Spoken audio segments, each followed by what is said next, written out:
বসরা শহরের ঠিক অদূরেই উঁচু এক পাহাড়ের পাদদেশে গড়ে ওঠা অপূর্ব সুন্দর এক ছোট্ট গ্রাম। নাম তার জাফরাবাদ।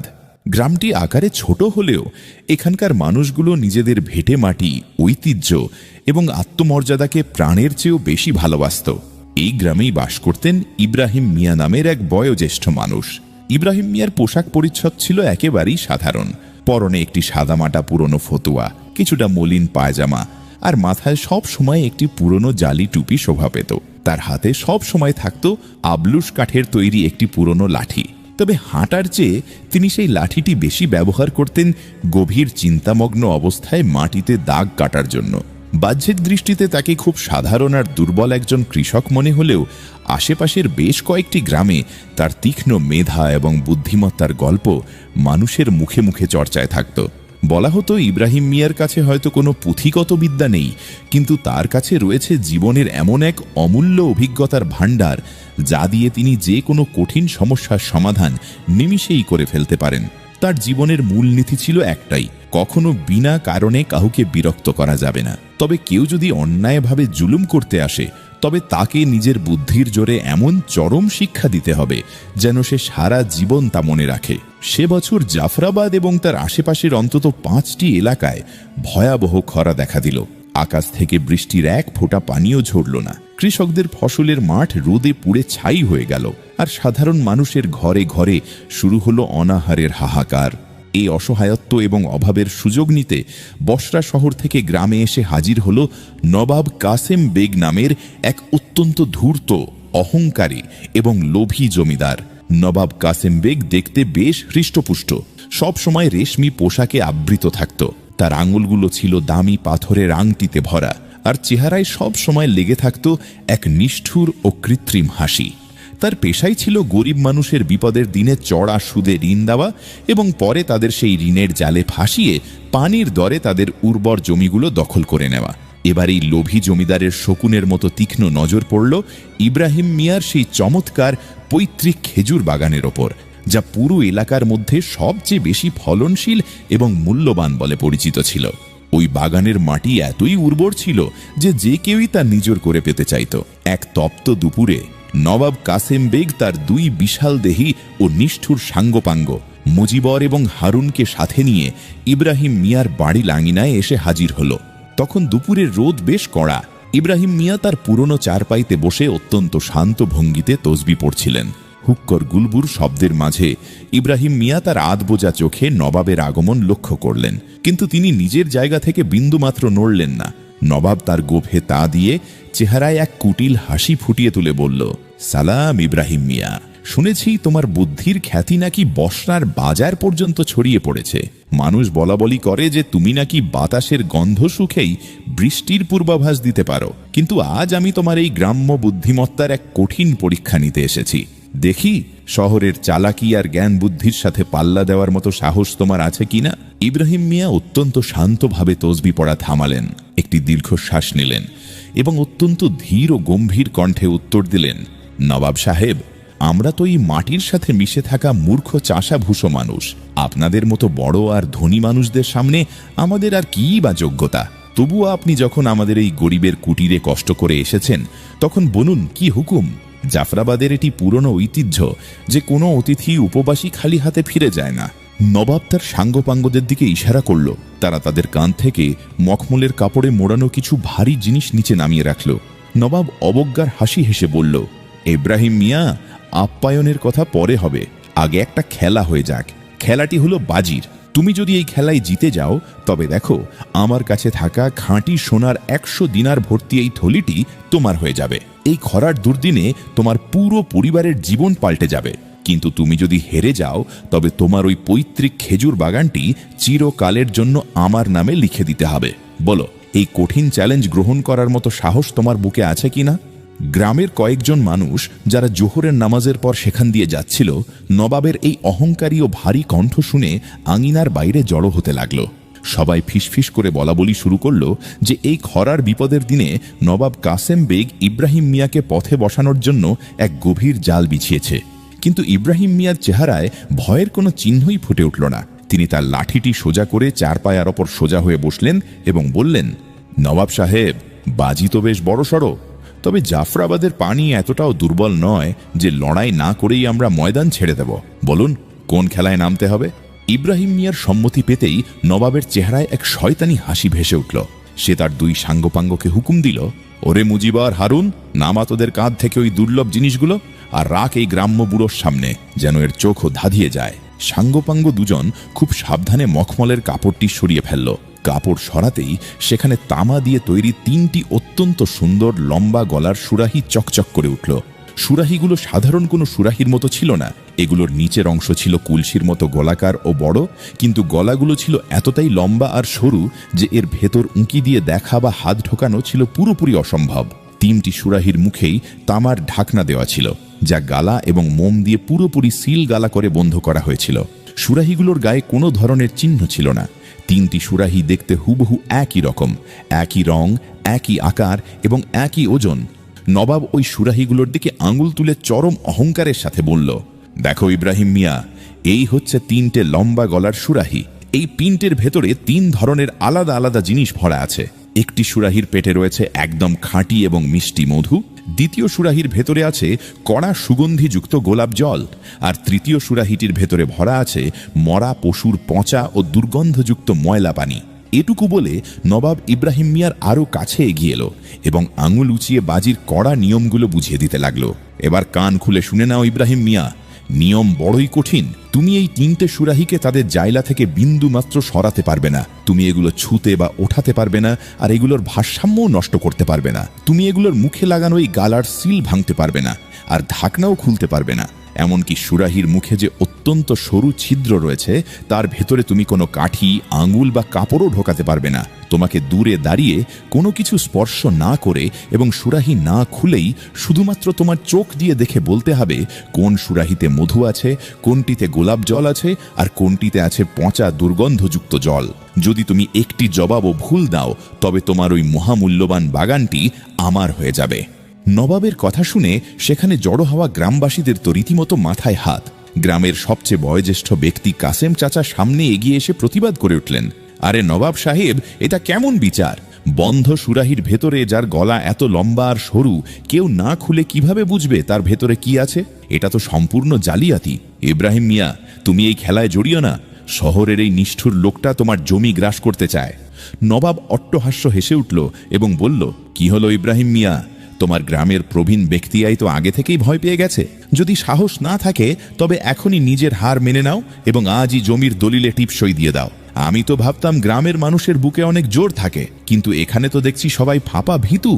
ইব্রাহিম মিয়া হাতের ইশারায় কাসেম চাচাকে শান্ত হতে বললেন। তিনি নিজের চোখ দুটো কিছুটা কুঁচকে অত্যন্ত মনোযোগ দিয়ে সুরাহিগুলোর দিকে তাকালেন।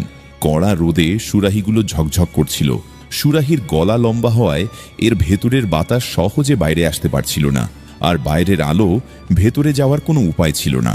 ইব্রাহিম মিয়া সহজেই বুঝে গেলেন যে নবাব তাকে ফাঁসানোর জন্য অত্যন্ত গভীর এক চক্রান্ত করেই এসেছে। তবে ইব্রাহিম মিয়ার তীক্ষ্ণ মস্তিষ্কে ততক্ষণে এক অন্যরকম বুদ্ধি দানা বাঁধতে শুরু করেছে। তিনি একটা দীর্ঘশ্বাস নিলেন এবং দাঁড়িয়ে বললেন, নবাব সাহেব, আপনার বাজি আমার পুরোপুরি মঞ্জুর, কিন্তু যেমনটা আপনি নিজেই জানেন আমাদের মতো গ্রাম্য মানুষদের মগজ একটু ধীরে কাজ করে। আমার এই ধাঁধার সমাধান বের করার জন্য ঠিক ৪৫ মিনিট সময় চাই। এই ৪৫ মিনিটে কেউ এই সুরাহিগুলোর আশেপাশে ঘেঁষবে না। সবাই এই আঙিনা থেকে দূরে সরে গিয়ে বসবে। বলুন, রাজি আছেন? নবাব তার পকেট থেকে একটি সোনার পকেট ঘড়ি বের করল এবং হেসে বলল, মঞ্জুর ইব্রাহিম মিয়া, আমিও তো দেখি তোমার ওই গ্রাম্য বুদ্ধি এই তামার সুরাহিগুলোর সামনে কি জাদুকরি খেল দেখায়। শর্ত চূড়ান্ত হওয়ার পর নবাব এবং তার দুই সাঙ্গপাঙ্গ আঙিনার এক কোণে বিছানো মাদুরে গিয়ে বসল। গ্রামের মানুষজনও ভয় আর কৌতূহল নিয়ে কিছুটা দূরে কয়েকটি বড় খেজুর গাছের ছায়ার নিচে গিয়ে জড়ো হলো। সবার মনেই তখন ভয় কাজ করছিল যে আজ বুঝি ইব্রাহিম মিয়া তার পৈতৃক বাগানটি চিরতরে হারিয়ে ফেলবেন। সবাই দূরে সরে যেতেই ইব্রাহিম মিয়া তার নাতি ইসমাইলকে ডাক দিলেন। ইসমাইল দৌড়ে বাইরে বেরিয়ে এলো। ইব্রাহিম মিয়া তার কানে কানে ফিসফিস করে কিছু একটা বললেন। ইব্রাহিম মিয়ার কথা শুনে ইসমাইলের চোখ দুটো বিস্ময়ে বড় বড় হয়ে গেল। সে মাথা নেড়ে সম্মতি জানালো এবং চুপি চুপি বাড়ির পেছনের দরজা দিয়ে বাইরে বেরিয়ে গেল। দূর থেকে নবাব ইব্রাহিম মিয়ার প্রতিটি গতিবিধির ওপর তীক্ষ্ণ নজর রাখছিল। সে দেখল ইব্রাহিম মিয়া নিজে থেকে কিছুই করছেন না, তিনি শুধু তার আবলুস কাঠের লাঠিটা হাতে নিয়ে ওই 3টি সুরাহি থেকে প্রায় 5 হাত দূরে একটি পাথরের ওপর গিয়ে বসে পড়লেন। ইব্রাহিম মিয়ার দৃষ্টি তখন সুরাহিগুলোর লম্বা গলার ওপর নিবদ্ধ। তিনি রোদের তেজ এবং বাতাসের গতিবিধি গভীরভাবে অনুভব করছিলেন। দুপুরের কড়া রোদ তখন সরাসরি ওই তামার সুরাহিগুলোর ওপর এসে পড়ছিল, যার ফলে তামা ধীরে ধীরে বেশ উত্তপ্ত হতে শুরু করেছিল। প্রায় 15 মিনিট কেটে গেল। নবাব অধৈর্য হয়ে চিৎকার করে উঠল, কি হলো ইব্রাহিম মিয়া? অর্ধেক সময় তো এমনিতেই পার হয়ে গেল, এখনো পর্যন্ত তুমি সুরাহিগুলোকে চেনা তো দূরের কথা, কাছে গিয়ে একটু ভালো করে দেখলে পর্যন্ত না, নাকি এখনই হার মেনে নেওয়ার সিদ্ধান্ত নিয়ে ফেলেছ? ইব্রাহিম মিয়া অত্যন্ত শান্ত কণ্ঠে জবাব দিলেন, নবাব সাহেব, সবুরে মেওয়া ফলে। শহরের ঘোড়াদের দৌড় যতই দ্রুত হোক না কেন, মরুভূমির পথ পাড়ি দেওয়ার সময় শেষমেশ গ্রামের উটি কাজে লাগে। একটু ধৈর্য ধরুন, আমার সৈন্যদল এখনই এসে পড়বে। সৈন্যদল? কিসের সৈন্যদল? ঠিক তখনই আঙিনার পেছন থেকে ইসমাইল ফিরে এলো। তার সাথে গ্রামের আরো 3-4টি ছোট ছোট বাচ্চা ছিল। ওই বাচ্চাদের হাতে ছিল ভিন্ন ভিন্ন কয়েকটি জিনিস। একটি বাচ্চার হাতে ছিল সদ্য তোলা কিছু সতেজ গোলাপ ফুল, যেখান থেকে মিষ্টি সুবাস আসছিল। দ্বিতীয় বাচ্চার হাতে ছিল একটি পুরনো কাপড়ের পুটলি, যার ভেতরে রাখা ছিল সামান্য একটু আখের গুড়।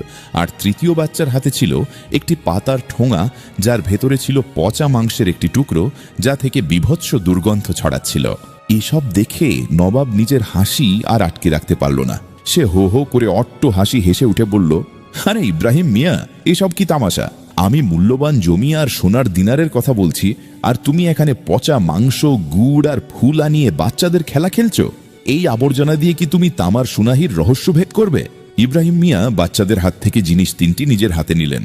তিনি নবাবের দিকে তাকিয়ে অত্যন্ত গাম্ভীর্যের সাথে বললেন, নবাব সাহেব, যাকে আপনি আজ আবর্জনা মনে করছেন, সেটাই আজ জাফরাবাদের সম্মান রক্ষা করবে।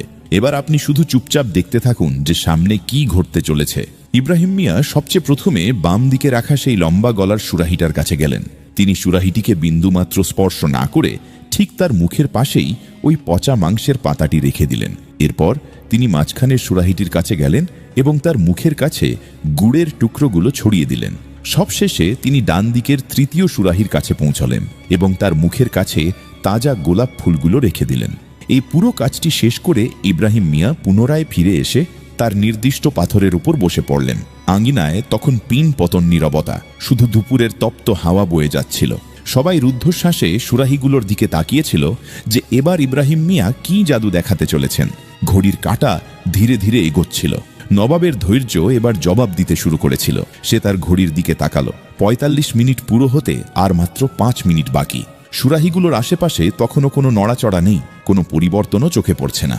নবাব নিজের জায়গা থেকে উঠে দাঁড়ালো এবং উপহাসের সুরে বলল, ইব্রাহিম মিয়া, এবার এই ভণ্ডামি বন্ধ করো, সময় প্রায় শেষ।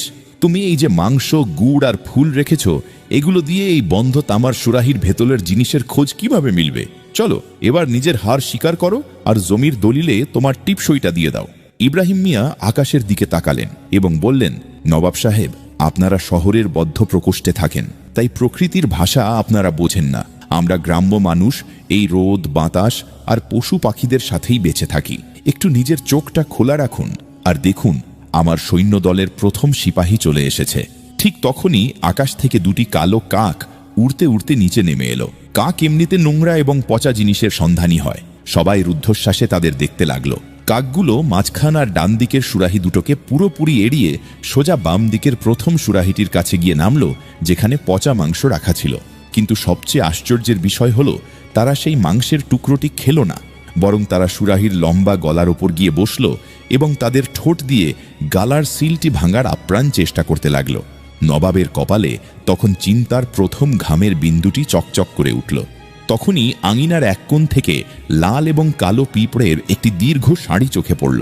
পিঁপড়েগুলো অত্যন্ত দ্রুত গতিতে এগিয়ে গিয়ে দ্বিতীয় সুরাহির কাছে পৌঁছল, যেখানে গুড় ছড়ানো ছিল। কিন্তু সবাইকে অবাক করে দিয়ে তারা গুড় ফেলে সোজা দ্বিতীয় সুরাহির তামার দেয়াল বেয়ে ওপরে উঠতে শুরু করল এবং সিলের সেই সূক্ষ্ম ছিদ্র দিয়ে ভেতরে ঢোকার জন্য মরিয়া হয়ে উঠল। নবাব এই দৃশ্য দেখে রীতিমতো হতভম্ব হয়ে গেল। ঠিক সেই মুহূর্তে সেখানে এক ঝাঁক মৌমাছি আর ভ্রমর উড়ে এলো। তারা সতেজ তাজা গোলাপ ফুলগুলোকে বিন্দুমাত্র গ্রাহ্য না করে ডান দিকের 3য় সুরাহির গালার চারদিকে গুনগুন করে চক্কর কাটতে শুরু করল। 45 মিনিট তখন পুরোপুরি শেষ। ইব্রাহিম মিয়া তার জায়গা থেকে উঠে দাঁড়ালেন এবং হাতের আবলুস লাঠিটি মাটিতে সজোরে ঠুকলেন। লাঠির শব্দ শুনে পাখি ও পোকামাকড়গুলো একটু পিছিয়ে গেল।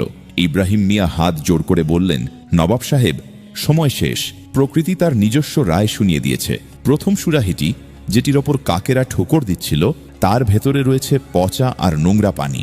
দ্বিতীয় সুরাহি, যেটির দেওয়াল বেয়ে পিঁপড়ের আবর ছিল, তাতে রয়েছে খাঁটি আর মিষ্টি মধু। আর ওই তৃতীয় সুরাহিটি, যেটির চারদিকে ভ্রমর ঘুরপাক খাচ্ছিল, সেটিতে ভরা আছে গোলাপ জল। নবাবের চেহারা তখন ভয়ে আর অপমানে ফ্যাকাশে হয়ে গেছে। সে বিরক্ত ও ক্ষুব্ধ কণ্ঠে বলে উঠল, তুমি এটা স্রেফ আন্দাজে ঢিল ছুঁড়ে বলেছ। এই বন্ধ তামার সুরাহি না ছুঁয়ে তুমি কিভাবে এটা বুঝলে? যতক্ষণ না তুমি আমাকে এর পেছনের আসল কারণটি বলছো, আমি কিছুতেই মানব না। তুমি নিশ্চয়ই কোনো জাদুটোনা করেছ। ইব্রাহিম মিয়া হো হো করে হেসে উঠলেন এবং বললেন, নবাব সাহেব, আমরা গ্রামের মানুষ জাদুটোনা জানি না। আমরা শুধু আমাদের মগজটুকু খাটাই। আপনি সুরাহিগুলোর গলা খুব লম্বা আর সরু করে বানিয়েছিলেন, যাতে ভেতরের বাতাস বাইরে আসতে না পারে। কিন্তু আপনি এটা ভুলে গিয়েছিলেন যে আজ রোদের তেজ খুব কড়া। যখন তামা এই কড়া রোদে তেতে উঠল, তখন তার ভেতরের জিনিসগুলো গরম হতে শুরু করল। আর গরম হওয়ার কারণে সেগুলোর গন্ধ বাষ্পে পরিণত হয়ে গালার সিলের অত্যন্ত সূক্ষ্ম ছিদ্রগুলো দিয়ে ধীরে ধীরে বাইরে বেরিয়ে আসতে লাগল। পচা পানির দুর্গন্ধ এতটাই তীব্র ছিল যে তা বাইরের পচা মাংসের গন্ধকেও হার মানিয়ে দিল। তাই কাকেরা মাংস ফেলে সুরাহির ওপর ঝাঁপিয়ে পড়ল। মিষ্টি মধুর বাষ্পের গন্ধে পিঁপড়েরা গুড় ফেলে সুরাহির গায়ে উঠতে শুরু করল। আর গোলাপ জলের কড়া সুবাস তাজা গোলাপ ফুলের সুবাসকেও পেছনে ফেলে দিল, যার কারণে ভ্রমরগুলো ঠিক সেখানেই চক্কর কাটতে লাগল। নবাবের পায়ের তলা থেকে যেন মাটি সরে গেল। সে তার সাঙ্গপাঙ্গদের কড়া ধমক দিয়ে সুরাহির সিলগুলো ভাঙার নির্দেশ দিল। সিল ভাঙতেই দেখা গেল, প্রথমটি থেকে বের হলো পচা পানি, দ্বিতীয়টি থেকে মধু, আর তৃতীয়টি থেকে সুগন্ধি গোলাপ জল। ইব্রাহিম মিয়ার প্রতিটি শব্দ অক্ষরে অক্ষরে 100 ভাগ সত্যি প্রমাণিত হল। শর্ত অনুযায়ী নবাব পুরোপুরি হেরে গেছে। সে তার কাপা কাপা হাতে সোনার দিনার ভর্তি থলিটি ইব্রাহিম মিয়ার পায়ের কাছে নামিয়ে রাখল। ইব্রাহিম মিয়া থলিটি মাটি থেকে তুলে নিলেন এবং এক গগনবিদারী কণ্ঠে গর্জে উঠে বললেন, নবাব সাহেব, শহরের সিন্ধুকে আপনাদের জমানো সম্পদ যত বেশি থাকুক না কেন, আমাদের এই গ্রামের মাটিতে যে অভিজ্ঞতা আর প্রজ্ঞা জন্ম নেয়, আপনাদের ওই কাগজের সম্পদ কখনোই তার সাথে পাল্লা দিতে পারবে না। আজ থেকে কান খুলে শুনে রাখুন, যদি ভবিষ্যতে আর কোনোদিন জাফরাবাদের কোনো গরিব মানুষের জমির দিকে নজর দিয়েছেন, তবে আমার মস্তিষ্কের এমন এক আঘাত হানব যে বসরা যাওয়ার রাস্তাটাই চিরতরে ভুলে যাবেন। নবাব আর তার সাঙ্গপাঙ্গরা চরম অপমান আর গ্লানি নিয়ে সেখান থেকে উল্টো পথে দৌড়ে পালালো। গ্রামবাসীদের চোখে তখন আনন্দের অশ্রু। তারা ইব্রাহিম মিয়াকে পরম শ্রদ্ধায় কাঁধে তুলে নিল এবং মুহূর্তের মধ্যেই পুরো গ্রামে এক উৎসবের পরিবেশ তৈরি হলো। ইব্রাহিম মিয়া বাজিতে জেতা ওই দিনারগুলোকে নিজের পকেটে রেখে দিলেন না, বরং খরায় সর্বশান্ত হয়ে যাওয়া গ্রামের সেই অসহায় গরিব কৃষকদের মাঝে সমান ভাগে বিলিয়ে দিলেন।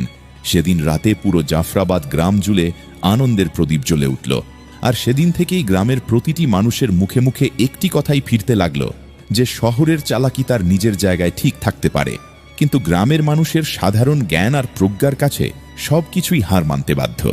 দোস্ত, জাফরাবাদ গ্রাম এবং বসরার নবাবের এই শিক্ষণীয় গল্পটি যদি আপনার হৃদয়ে সামান্যতম রেখাপাত করে থাকে, তাহলে মানুষের অসীম প্রজ্ঞা এবং প্রকৃতির অপরূপ বিচার ব্যবস্থাকে সম্মান জানাতে ভুলবেন না।